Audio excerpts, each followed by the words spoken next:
I'm here with Dominate after that long and exhausting win for Team Liquid. Now, coming into that game, you guys obviously went with a more early game-oriented team. How do you go about conducting one of those team comps when you know you're faced with these late-game damage threats? You guys did a really good job getting early picks and controlling that vision. I think it just came down to us playing well early game. We wanted to have more playmaking potential because the comp we played yesterday, it was kind of like a more difficult comp to play for us. We had to kind of like wait and poke and like group siege like really effectively. And when you don't have much practice with like obviously Keith on the team, you kind of just want to play like a more binary type of style. So it's like we all just go in. That's it. That's the whole team fight. So we wanted to be champions where we could all just have CC, just have the ability to gap close and get into a team fight. And it was just really up to us getting ahead early game. So we just picked lanes with CC, which gives me a lot of help as a jungler because I have a lot of options to gank any lane. So it puts a lot of pressure on them because they know I can be anywhere. And if we just are able to turn some of those early kills, we can snowball the game.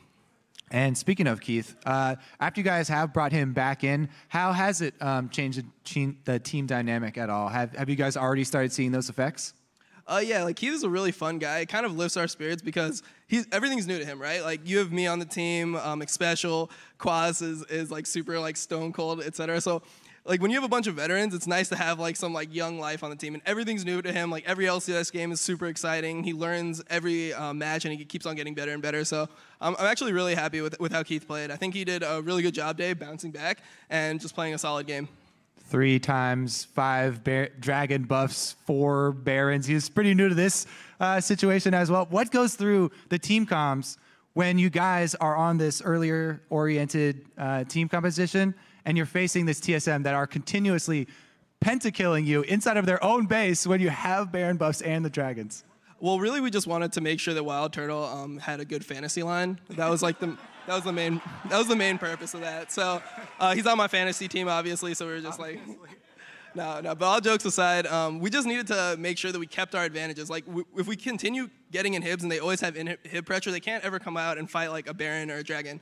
Because if they do that, like you saw at the end, we just end up TPing to their base, double TP, just go into the base and kill the Nexus. But it was really just us. We need to calm down in that situation. Like the call was originally like, yeah, just like sit on them with the Baron waves. Like we have 3 inhibs with Baron buff. That's what I called too. Yeah, I was like, please just sit on them. And then like people just get so hyped because they're like, oh my god, we're about to beat TSM. Like go.